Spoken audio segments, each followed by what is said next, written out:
446 میں آ کر شیعوں کی حکومت کو ختم کیا تغرل بیگ سلجوقی نے۔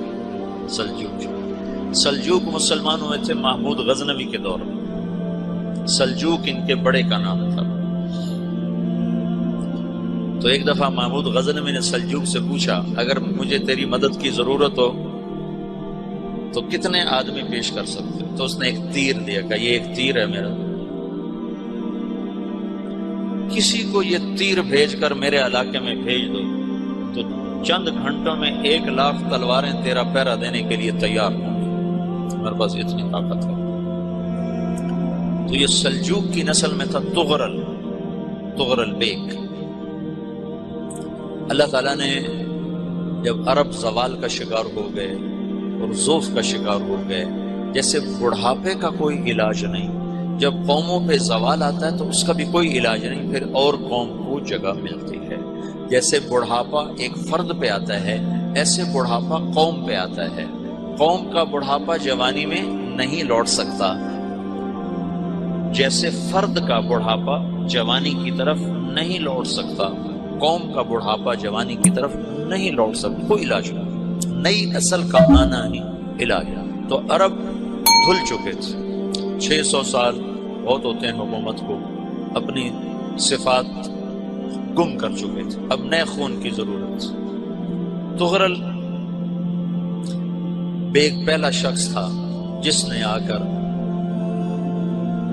اہل سنت والجماعت کو استحکام بخشا، شیعوں کی حکومت کو ختم کیا، بغداد سے، شام سے، ان سارے علاقوں سے۔ صلاح الدین ایوبی نے اسماعیلی شیعہ کی حکومت کو ختم کیا، مصر۔ العاضد ان کا آخری خلیفہ تھا صلاح الدین ایوبی، نور الدین زنگی رحمۃ اللہ علیہ کا پروردہ تھا، اس کا دوست تھا، اس کے دوست بھی تھا، بچہ بھی تھا اس کے سامنے، زیادہ لکھنے پڑھنے کا شوق تھا۔ پھر اللہ تعالیٰ نے اس سے کام لیا اور اس کو مصر کا گورنر بنا کے بھیجا، مصر کی مدد کے لیے بھیجا۔ تو وہاں اس نے صلاح الدین ایوبی نے وہاں ختم کیا، تغرل بیگ نے یہاں ختم کیا۔ تو پھر سلجوق جو تھے نا یہ اقتدار میں آئے، ادھر ختم ہو گئی سلطنت ابن عباس کی، مصر ایک چھوٹی سی ترکوں کی سلطنت۔ تو اللہ تعالیٰ پھر مرکزیت کے لیے ایک نظام چلا ہے، دو لشکر آپس میں لڑ رہے ہیں ایک میدان میں، ایک جنگلی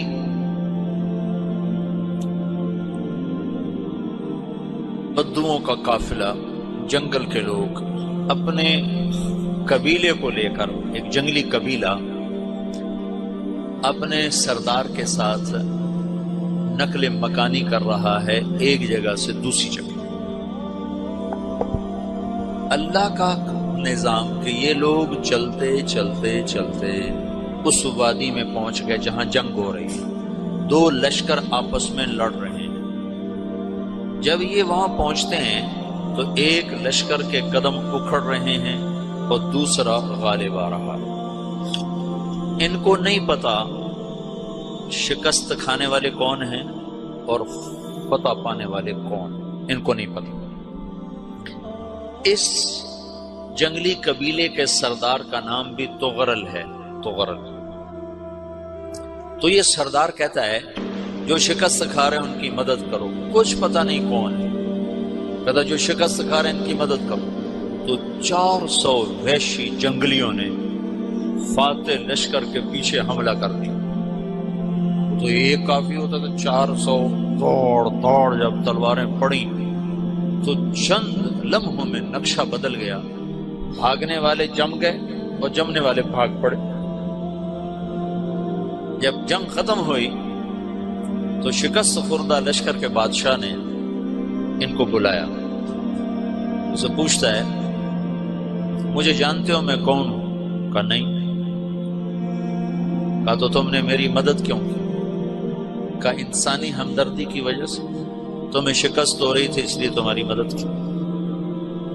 اور اس نے اپنا تعارف کرایا، میں ہوں سلیمان سلجوقی، ترکی کا بادشاہ۔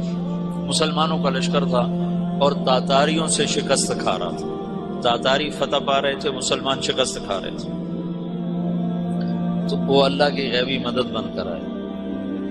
تو وہ اس سے کہتا ہے میرے ساتھ رہنا پسند کرو، تم نے میرے اوپر احسان کیا ہے، میں اس کا بدلہ دینا چاہتا ہوں، میرے ساتھ رہنا پسند کرو. کہنے کا کر لوں گا. تو اس کو لے کر ترکی آیا، اور استنبول اس وقت روم کی حکومت میں تھا.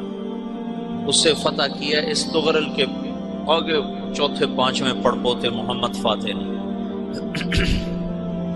تو یہ استنبول ہے، یہ ترکی ہے، بیچ میں ایک چھوٹا سمندر ہے، یہاں ایک جاگیر ہے. تو سلطان سلیمان کہتا ہے یہ جاگیر تجھے وقف ہے، ادھر سے رومی مجھے تنگ کرتے ہیں حملے کر کر کے، تو میرا دفاع کرتے رہنا، یہ جاگیر تیری. اس جاگیر پہ اس نے اپنے قافلے کو آباد کر دیا، اپنے قبیلے کو، اور ایک چھوٹی سی حکومت بنا لی، جو ایک صوبہ سمجھو سلمان سلجوقی کا وہ ایک چھوٹا سا صوبہ ہے.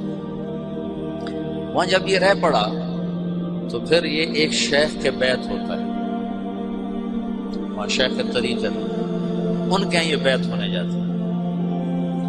وہ اس کو رات اپنے پاس ٹھہراتا ہے، تو ایک کمرے میں ان کو ان کا خادم ٹھہراتا ہے. یہ جب کمرے میں جاتا ہے تو سامنے دیوار میں تاکچے پر قرآن پڑا ہوا ہے. تو یہ تغرل بیگ کہتا ہے یہ کیا ہے، یہ کیا ہے؟ تو وہ خادم کہتا ہے یہ کتاب اللہ ہے، قرآن ہے. اچھا. وہ اس کو وہاں چھوڑ کے باہر چلا جاتا ہے. وہ دیہاتی آدمی، جنگل کا رہنے والا، پہلی دفعہ زندگی میں قرآن دیکھا. وہ کہتا ہے یہ قرآن ہے، اللہ کی کتاب ہے، میں اللہ کی کتاب کے سامنے سو جاؤں، کتنی بے ادبی ہے. تو اس نے ایسے قرآن اٹھایا اور سر پہ رکھ لیا اور کھڑا ہو. ساری رات قرآن سر پہ رکھ کے کھڑا رہا. رات کے پچھلے پیر اس کو خواب آیا، کھڑے کھڑے اس نے دیکھا کہ اس کی پشت سے ایک چاند نکلا اور شیخ کی بیٹی کے سینے میں جا کر اتر گیا. پھر اس لڑکی کے سینے سے ایک درخت نکلا جو پھیلتے پھیلتے پھیلتے 3 بر اعظم پہ چھا گیا، افریقہ پر، یورپ پر، ایشیا. پھر اس کی آنکھ کھل گئی، وہ کھڑا ہوا ہے. تو اس نے صبح یہ خواب اپنے شیخ کو سنایا. تو انہوں نے اپنی بیٹی اس کے نکاح میں دے دی. اس بیٹی سے ایک بچہ پیدا ہوا. تغرل بیگ نے اس کا نام رکھا عثمان. عثمانی ترک نام سنو، جو میں نے کل بتایا تھا کہ 1924 میں وہ خلافت ختم ہوئی. تو ایک بیٹا پیدا ہوا عثمان. عثمان نے پھر ایک نئی اسلامی حکومت کی بنیاد رکھی جو 1924 تک چلتی رہی. کوئی 800 سال یہ حکومت چلی. تو حکومت کا شرازہ بکھرا لیکن پھر جڑ جاتا تھا، اور وہ قرن اول والا جوڑ کبھی نہ پیدا ہوا، ٹکڑے بن گئے.